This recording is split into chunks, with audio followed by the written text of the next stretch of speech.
I think I'm married to a narcissist who's a sex addict. I thought I was building a life with a soulmate who cherished my every breath, but I was actually just a prop in the meticulously curated life of a man who traded my dignity for the touch of strangers while I slept in the next room. The human mind has a terrifying capacity for self-deception when it is presented with exactly what it has always craved. I consider myself a logical person. I have a career I deal in patterns, outliers, and hard evidence. Yet, 18 months ago, I ignored every analytical instinct I possessed because Mark didn't just walk into my life, he staged an invasion of my heart. We met on a Tuesday in March. It wasn't a dramatic meeting. It was a coffee shop encounter where he accidentally took my latte and then spent the next 20 minutes charming the irritation out of me. He was professional, wearing a tailored suit that whispered success without screaming it. He had this way of looking at me, a focused, intense stare that made the rest of the crowded shop feel like a blur of white noise.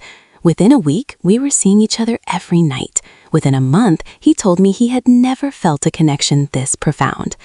"I've spent my life looking for a partner who matches my frequency," he told me over a candlelit dinner 6 weeks in. "Most people are just background noise. You're the melody." It was poetic. It was intoxicating. It was, as I realize now, a perfectly executed script. The pace of our relationship didn't feel fast. It felt inevitable. He was everything I had ever cataloged in my mind as the ideal. He was attentive to a degree that felt almost supernatural. If I mentioned in passing that I liked a specific obscure brand of dark chocolate, it would appear on my pillow the next day. If I complained about a minor ache in my shoulder, he would spend an hour massaging it, his hands firm and seemingly devoted to my comfort. I felt seen. For the first time in my 30 years, I felt like the protagonist of my own life. My friends were envious. My mother was relieved. "He's the one, Sarah," she'd tell me. "Don't overthink this. Just for once, let yourself be happy." I took her advice. I silenced the small voice in the back of my head that wondered why a man as successful, handsome, and seemingly perfect as Mark was still single at 34. I ignored the fact that he didn't seem to have any long-term friends, only acquaintances and colleagues who spoke of him with a strange, distant respect. I told myself he was just a private person. I told myself he was a high achiever who didn't have time for the superficialities of a large social circle. 9 months after that first coffee, we were standing at an altar. It was a beautiful wedding, small, elegant, and expensive. I remember looking at him as we exchanged vows and thinking that I had finally reached the finish line of my loneliness. I saw tears in his eyes. I felt the warmth of his hand in mine. I believed every word that came out of his mouth. I believed that his unwavering devotion was the bedrock upon which we would build decades of memories. The first few weeks of marriage were a continuation of the dream. We moved into a beautiful colonial-style house that he had chosen, a place with high ceilings and large windows that let in a deceptive amount of light. We talked about children, about travel, about the legacy we wanted to leave behind. He was a master of the future-faking technique, though I didn't have a name for it then. He painted vibrant, detailed pictures of a future that felt so real I could almost touch it. But looking back at the data points of those early months, the anomalies were already there. They were small, almost imperceptible shifts in the frequency. The way his phone was always face down on the nightstand. The way he would occasionally go into another room to take a work call that left him looking flushed and energized rather than stressed. The way he started to subtly critique the way I dressed, frame it as helping me reach my full potential. "You have such a beautiful figure, Sarah," he'd say, his voice smooth and analytical. "It's a shame to hide it in those sweaters. You should wear things that show you're mine." At the time, I took it as a compliment. I took it as passion. I took his intensity for love because I had no other framework for it. I was so invested in the narrative of the perfect marriage that I became an accomplice in my own gaslighting. I was the curator of my own misery, carefully filing away the red flags in a folder labeled Adjustment Period. We were the it couple. We hosted dinners where he would hold my hand under the table and tell stories of how he knew I was the one the moment he saw me. He was a performer, and I was his favorite audience member. I didn't realize that the man I was sleeping next to was a stranger, A man whose entire identity was a hollow shell, constructed specifically to harvest the validation and stability I provided. I gave him everything. I merged my finances, I adjusted my career goals to support his trajectory, and I opened my heart in a way that left me completely vulnerable. I thought I was safe. I thought the whirlwind had landed us in a secure harbor. The reality was that the storm hadn't even started yet. The man who looked at me with tears in his eyes at the altar was already looking past me, searching for the next high, the next ego boost, the next secret. I was just the foundation he used to stand on while he reached for things I couldn't even imagine in my worst nightmares. The first 9 months were a masterpiece of deception. I was deeply, irrevocably in love with a ghost. I was a passenger on a luxury liner that was already taking on water, too distracted by the champagne and the music to notice the cold dampness creeping up around my ankles. I didn't know then that I wasn't just his wife. I was his cover. I was the respectable front for a life lived in the shadows. I was the person who made him look human to the rest of the world, while inside, he was driven by a hunger that no amount of my love could ever satiate. The transition from soulmate to warden happened so gradually that I didn't notice the walls closing in until the air started to run out. It began 3 months after the wedding. The adjustments Mark suggested regarding my wardrobe evolved into demands. He didn't like my work functions. He found my colleagues predatory. He began to track my location under the guise of safety. "I just worry about you, Sarah," he would say, his voice a low, soothing hum. "The world isn't as kind as you are. I need to know you're safe." It sounded like protection. It felt like a cage. Then the intimacy changed. In the beginning, our sex life had been passionate and mutual.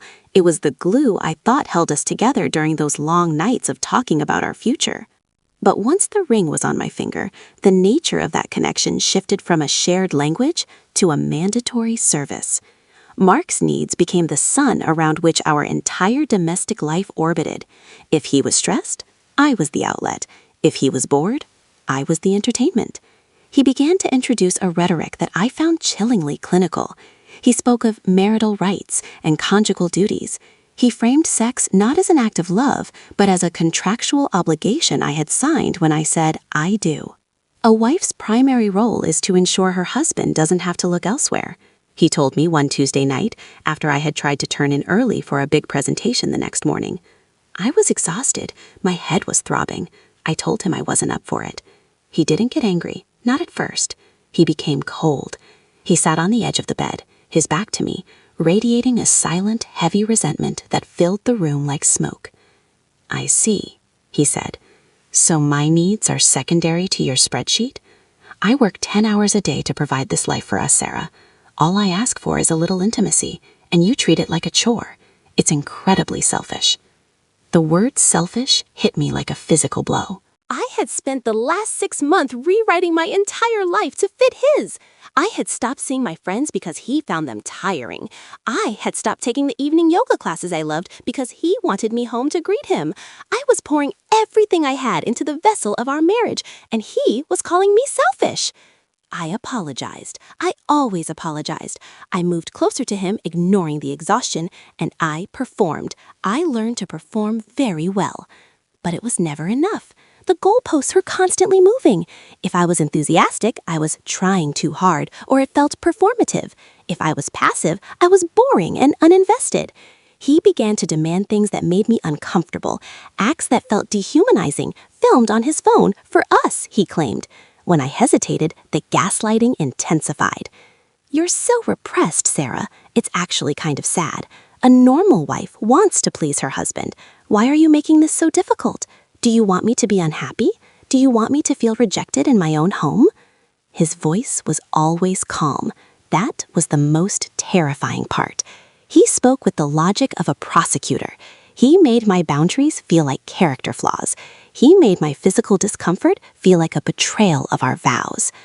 I started to feel like an object in my own house. I was a high-end appliance that he expected to function perfectly on command. If the appliance malfunctioned, He would punish me with days of silence or subtle barbs about my appearance, or by withholding affection entirely until I earned it back through total submission. The violence wasn't the kind that left bruises on my skin, but it left bruises on my soul. He would be rough when I asked him to be gentle. He would ignore my no or my stop and frame it later as him getting carried away by his passion for me. "I just find you so irresistible," he'd say the next morning, bringing me coffee in bed as if the night before hadn't involved me crying silently into the pillow. I lose control. Isn't that what every woman wants? To be wanted that much? I began to doubt my own reality. Was I the problem? Was I being repressed? I searched online for how to be a better wife and increasing libido in marriage. I bought the lingerie he liked. I read the books he suggested. I tried to be the woman he wanted, thinking that if I just hit the right sequence of buttons, the man I fell in love with would come back. But the soulmate was a ghost. In his place was a man who viewed me with a mixture of entitlement and contempt. He started to critique my body with a precision that was devastating. He would point out the slight softness of my stomach or the way his skin looked in certain lighting. "I'm just being honest with you, Sarah. I want you to be the best version of yourself, for us. If you let yourself go, what does that say about your respect for our marriage?" I was 125 pounds. I worked out 4 times a week. I was healthy, but in his eyes, I was always failing some invisible standard. I realized later that this was a tactic. By keeping me in a state of constant insecurity, he ensured I was too focused on fixing myself to notice what he was doing. The sessions in the bedroom became more frequent and more demanding. He had a bottomless hunger. He wanted to enact scenes he saw online. He wanted me to say things that felt foreign and wrong. And through it all, he maintained the narrative that he was the victim of my lack of passion. I felt hollow. I was a shell of the woman I had been 18 months ago. My career was suffering because I couldn't focus. My relationships with my family were strained because I was too tired to maintain the perfect marriage facade I had constructed for them. The data was right in front of me. The pattern was clear. I was being systematically dismantled, but I wasn't ready to see it yet.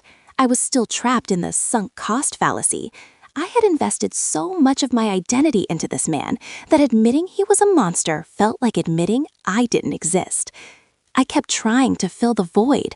I kept trying to be enough. I didn't realize that the void wasn't in me. It was in him, and it was a black hole that would eventually swallow everything I had left. By the second year of our marriage, the man who once couldn't spend a moment away from me became a phantom. It started with late nights at the office. Then it became networking drinks. Finally, it evolved into guy nights that lasted until 4 in the morning. The shift was jarring. Mark had spent months conditioning me to be always available, always present, and always submissive to his schedule. Now he was never there. But the control didn't vanish, it just changed shape. He expected me to be home waiting while he was out living a life I wasn't allowed to see. "Who are you actually with, Mark?" I asked him one Friday night as he was adjusting his tie in the mirror. He looked expensive. He looked like a man going on a date, not a man going to a dive bar with the guys from accounting. He didn't look at me. He just watched his own reflection. "I told you, Dave and Mike were celebrating the quarterly close." "Dave moved to Chicago 3 months ago," I said. My voice was level. I had the data. I always had the data. Mark froze for a fraction of a second. It was an outlier in his performance, a glitch in the system. Then he turned, his face a mask of calm, weary disappointment. "He's in town for the weekend, Sarah. This is exactly why I don't tell you things anymore. You're like a forensic accountant for my social life. It's exhausting. Do you have any idea how suffocating it is to come home to a woman who cross-references my every move?" "I'm not cross-referencing," I replied, though I was. "I'm noticing that your stories don't align with reality." He stepped toward me, invading my personal space. He used his height to shadow me, a tactic he had perfected. "My reality is that I work 80 hours a week to pay for this house. My reality is that I need a drink and a laugh without being interrogated." "If you were a more supportive wife, if you weren't so pathologically insecure, maybe I'd actually want to be here." The gaslighting was becoming more aggressive. He was no longer just defending his lies, he was attacking my sanity. He was reframing his absences as a direct result of my failings. It was my fault he was gone. It was my fault he was cold. When he did come home, usually in the early hours of the morning, he would wake me up. The duty didn't stop just because he had been absent all evening. If anything, he became more demanding, more forceful. It felt like he was reclaiming his territory. It wasn't about pleasure anymore. It was about dominance. He would use me to decompress from whatever he had been doing, and then he would fall into a deep, untroubled sleep while I lay awake, staring at the ceiling, feeling like a ghost in my own bed. I started noticing the physical discrepancies, the smell of high-end perfume that wasn't mine, a smudge of concealer on his shirt collar that was 3 shades too light for my skin, a receipt for a boutique hotel in the city that he claimed was for a client who needed a place to stay. I tried to talk to him. I tried to use I statements just like the therapy book suggested. I feel disconnected when you're gone so much, I told him. I feel like there are things you're not telling me. He laughed. It was a short, sharp sound that felt like a slap. You feel, Sarah? Your feelings are a full-time job for everyone around you. You're spiraling. Maybe you should see a doctor. Get your hormones checked. You're becoming paranoid. He began to lock his phone. He changed his laptop password. He started taking his phone into the shower. Every time I questioned these changes, he had a logical, professional excuse. Data security, he'd say. Client confidentiality. But the patterns didn't lie. His bank statements showed withdrawals from ATMs near areas of the city known for their nightlife. His work mileage on the card didn't match the distance to his office. I was a data analyst. I couldn't unsee the anomalies. The standard deviation from his normal behavior was too high to be ignored. The tension in the house was a physical weight. I was living with a man who looked like my husband, talked like my husband, but felt like a hollowed-out version of a human being. He was physically there, but his essence was somewhere else, hunting. I became obsessed with the why. If he was a narcissist, and the signs were all there, the grandiosity, the lack of empathy, the need for constant admiration, why was he still with me? Why didn't he just leave? I realized I was his primary source. I was the stability. I was the one who made him look like a successful married man to his firm and his family. I was the person who kept the house running and the bills paid while he went out to play. I was the safety net he returned to when he was finished with his extracurriculars. But the sex addict piece of the puzzle hadn't fully clicked yet. I just thought he was a serial cheater. I didn't realize the depth of the compulsion until I noticed the sheer volume of his needs. At home, he was insatiable, often insisting on multiple encounters a day, framing it as his high drive. Away from home, he was clearly doing more of the same. I was drowning in a sea of maybes. Maybe I was overreacting. Maybe he was just stressed. Maybe I was the one who was broken. Then came the night he forgot to clear his browser history on the shared iPad. I wasn't looking for anything. I just wanted to check the weather. But the tabs were open. Site after site of discreet hookup apps, local massage parlors, threads on forums about navigating a dead bedroom while being a high-value man. The irony was sickening. He was complaining about a dead bedroom on the internet while simultaneously forcing me into sexual acts I didn't want 3 times a week. I felt a cold, sharp clarity settle over me. The confusion vanished, replaced by a surgical need for the truth. I didn't confront him. I knew by now that a confrontation with ironclad evidence would only lead to more gaslighting. He would tell me I was snooping, that I was violating his privacy, and that the tabs were pop-ups or spam. I needed something he couldn't explain away. I spent the next 3 days in a state of clinical detachment. I did my job. I cooked dinner. I let him touch me. But inside, I was a machine. I researched tools for uncovering infidelity. I looked for something that could bypass the lies. That's when I found Do They Swipe. It was a service specifically designed to scan dating apps like Tinder and Bumble using a person's location and phone number. It promised to reveal if someone was active, when they were last online, and what their profile looked like. I sat in my home office at midnight, the blue light of the monitor reflecting in my glasses. Mark was at the gym. It was his 3rd gym session this week. My hands didn't shake as I entered his information. I felt a strange, numbing calm. I was just a data analyst performing a query. I was looking for a result. I entered his name, his age, the radius of our city. I uploaded a clear photo of him from our last vacation, the one where he was smiling, his arm around my shoulder, looking like the man of my dreams. I clicked search. The progress bar crawled across the screen. 10%, 30%, 60%. My heart wasn't racing. It was barely beating. I felt like I was standing on the edge of a cliff, looking down at the wreckage of my life, just waiting for the wind to push me over. The screen flickered. Matches found, 1. I clicked the link. The profile that appeared was unmistakable. It was him. But it wasn't the Mark I knew. His name was M. His age was listed as 29, not 34. His bio read, successful executive looking for someone who knows how to have fun without the drama. My life is complicated, so I need someone who can keep a secret. I'm high energy and I expect my partner to keep up. No strings, just chemistry. The photos were a gallery of his narcissism. Mirror selfies in our bathroom, the bathroom I cleaned, photos in his car, the car I helped pay for, a photo of him in his suit, the one I had picked out for him for our first anniversary. But the most devastating part wasn't the profile itself. It was the last active timestamp. Active 5 minutes ago. He wasn't at the gym. He was in the parking lot or in a stall or sitting in his car, hunting for someone else while I sat 3 miles away, paying for the service that caught him. I stared at the screen until the words blurred.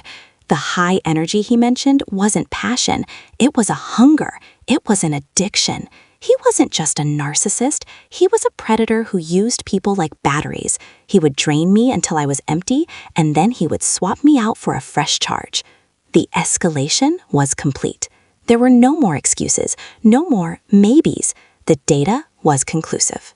The screen didn't move. Neither did I. The active 5 minutes ago status felt like a countdown clock that had finally hit 0. In the quiet of our colonial house, the hum of the refrigerator sounded like a jet engine. I felt a strange surgical detachment. My heart wasn't racing anymore. It had gone cold. The data was undeniable. Mark was a predator. But as I sat there, the analytical part of my brain, the part that made me good at my job, started asking new questions. If this profile was active 5 minutes ago, where were the other traces? A man like Mark wouldn't stop at a single profile. He was too efficient, too meticulous. I looked at the iPad. I knew he used a specific cloud storage app for work backups. He had always told me it was encrypted for client privacy. I had never questioned it. Why would I? I was the supportive wife. I tried his usual password. Incorrect. I tried his birthday. Incorrect. Then I tried the date we met. The folder opened. It wasn't work files. There were no spreadsheets, no contracts, no legal briefs. There were folders, dozens of them. They weren't organized by date or project. They were organized by name. Elena, Cassidy, Marta, the blonde from the gym. I opened the folder titled Sarah. Inside were photos of me, but they weren't the photos a loving husband keeps. They were the photos he had taken of me while I was sleeping. Photos of me crying after an argument. Photos of me in the lingerie he had forced me to wear, looking uncomfortable and small. But there was also a document, a spreadsheet. Mark had been tracking me, not just my location, but my performance. He had logged every time we were intimate, rating my enthusiasm on a scale of 1 to 10. He had notes on how long it took to break my resistance when I said I was tired. He had a column for manipulation tactics used, with entries like guilt trip, withholding affection, and future faking vacation. I felt a surge of nausea so violent I had to grip the edge of the desk. I wasn't just his wife. I was a project. I was a data set he was trying to optimize. I clicked back to the main directory. My hands were shaking now, the cold numbness replaced by a searing, white-hot clarity. I opened the Elena folder. The dates overlapped with our honeymoon. While we were in Maui, while he was telling me he had never been happier, he was sending Elena videos from our hotel bathroom. He was telling her he couldn't wait to get back to real excitement because his new ball and chain was already boring him. The twist wasn't just that he was cheating. The twist was that the entire timeline of our relationship was a lie. He hadn't met me by accident at that coffee shop. I found a folder labeled Prospects from 2 years ago. In it was a screenshot of my LinkedIn profile.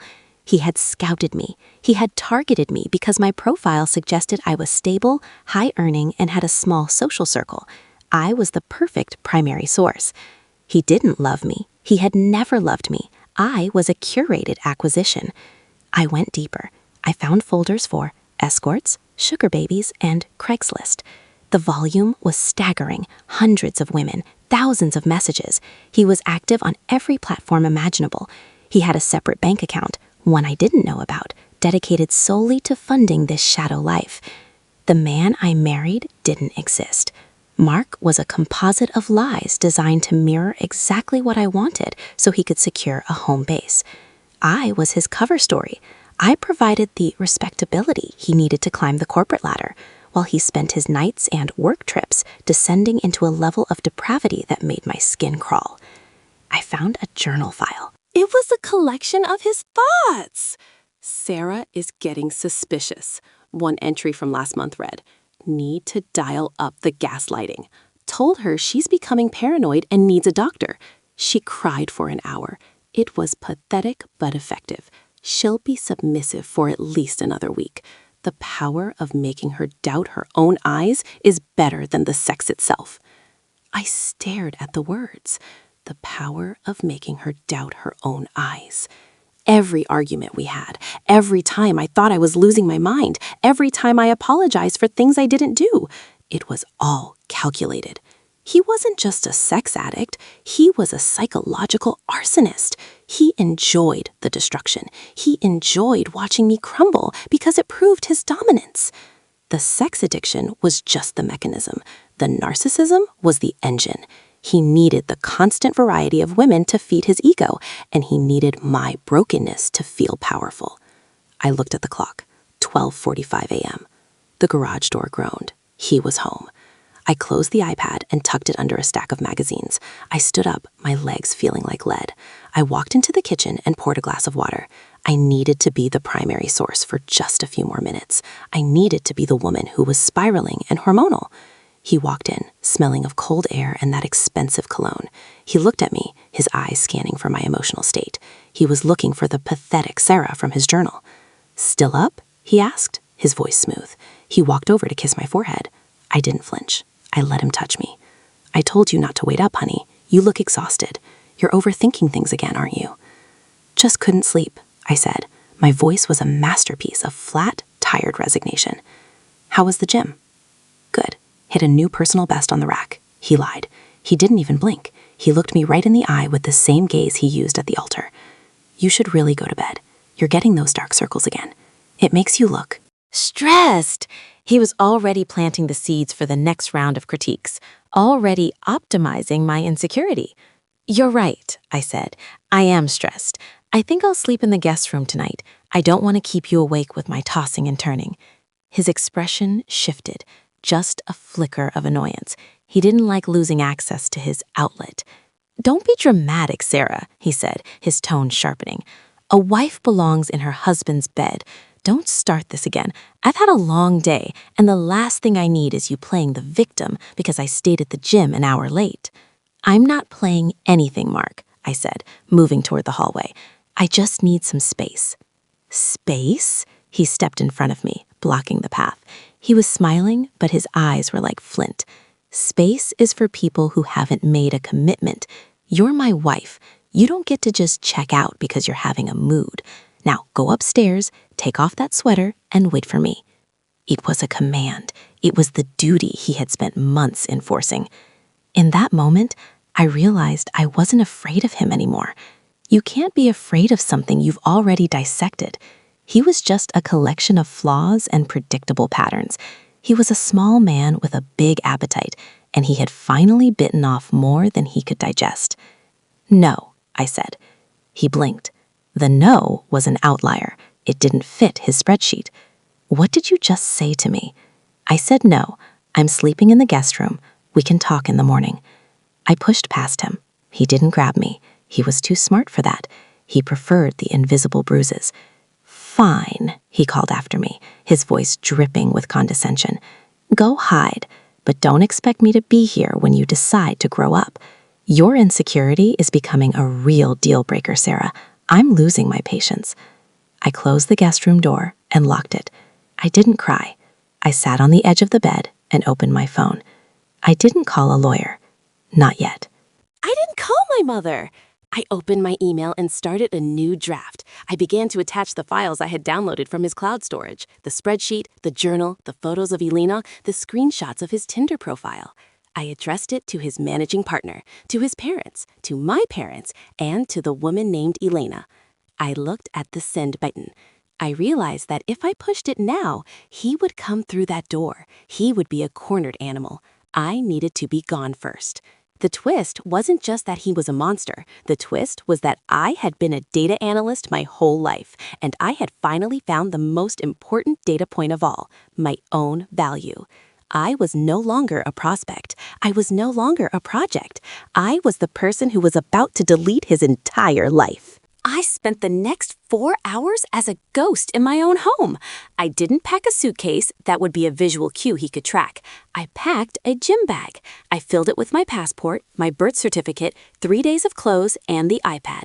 I moved with the silent efficiency of a woman who had spent years learning how not to trigger a man's temper. I sat in the guest room, watching the sun bleed over the horizon. I watched the shadows of the colonial-style trees stretch across the lawn. They looked like bars. At 7 a.m., I heard him stirring. I heard the shower run. I heard him whistling, a cheerful, upbeat tune. He was having a good morning. He had broken me last night, and in his mind, order had been restored. I walked into the kitchen. I made 2 cups of coffee, black for him, cream for me. I placed them on the island just as he walked in, looking sharp in a charcoal suit. "Good morning," he said, his voice bright and condescending. He reached for the coffee, his eyes scanning my face for signs of the mood. "Glad to see you've come to your senses. That little stunt last night was beneath you, Sarah, but I'm willing to move past it." I leaned against the counter. I felt incredibly light. "I'm sure you are, Mark. It's much easier to move past things when you're the one holding the leash." He paused, the cup halfway to his lips, his eyes narrowed. "What did I say about the drama? I'm not being dramatic. I'm being analytical. I've been looking at the data, Mark, the patterns, the outliers. I found the spreadsheet." The silence that followed was absolute. For the first time in 18 months, the mask didn't just slip, it shattered. His face didn't turn red with anger. It turned gray, the clinical, detached gray of a machine that had just encountered a fatal error. "The cloud backup," I continued, my voice steady. "I saw the ratings. I saw the entry about breaking my resistance. I saw the folders for Elena and Cassidy and the blonde from the gym." "I saw the Tinder profile you were using last night while I was waiting for you to come home." He set the coffee cup down. His hand was perfectly still. "You went through my private files. You violated my privacy, Sarah. Do you have any idea how illegal that is? How pathologically unstable you have to be to hack into your husband's work storage?" The gaslighting was instinctive. It was his first line of defense. Even in the face of total exposure, he tried to make the discovery the crime, rather than the betrayal. "It wasn't a hack, Mark. You used our anniversary as a password. You're sentimental in the most disgusting way possible." He stepped toward me, his voice dropping to a low, dangerous whisper. "You're spiraling. You're having a breakdown. I'll call your mother. We'll get you help. You've clearly hallucinated this." "I didn't hallucinate the email I sent 5 minutes ago," I interrupted. He froze. "What email?" "The one to your managing partner, to your parents, to mine. It has the spreadsheet attached, Mark. It has the photos of the women you brought to our home while I was on business trips. It has the journal where you bragged about making me doubt my own eyes." The shift in him was terrifying. The perfect husband disappeared, replaced by something cold and void of any human warmth. He didn't scream, he didn't plead. He just stared at me with a look of pure, unadulterated contempt. "You think you've won?" he asked, his voice a jagged edge. "You've just destroyed your own life. Who's going to want you now? You're the woman who couldn't keep her husband interested. You're the wife of a sex addict. You'll be the gossip of the city. I can rebuild. I'm a high-value man. You're just the primary source I'm done with. I'm not a source, Mark, I said, picking up my gym bag from the hallway floor. I'm the person who's leaving, and I'm taking the data with me. I walked out the front door. He didn't follow me. He was too busy scrambling for his phone, his thumbs flying as he tried to mitigate the damage of the email that was currently landing in the inboxes of everyone who mattered to him. I got into my car. I didn't look back at the colonial house. I didn't look back at the life I had meticulously curated for a ghost. I drove to a hotel 3 towns away. I sat on the bed and I cried. But they weren't the tears of a victim. They were the tears of a person who had just survived a shipwreck. The fallout was a hurricane. His firm fired him within 48 hours. Morality clauses are a standard part of executive contracts, and the Journal provided more than enough cause. His parents stopped taking his calls.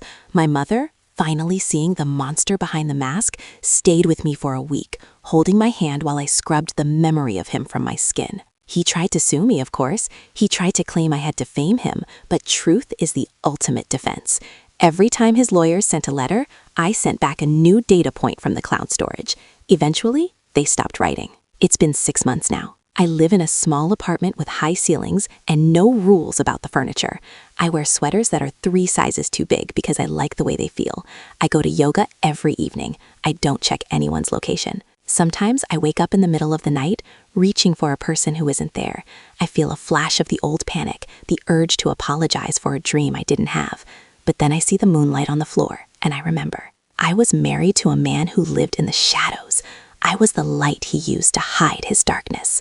I am no longer a data set. I am no longer a project to be optimized. I am a woman who knows that trust is not a gift you give to someone else.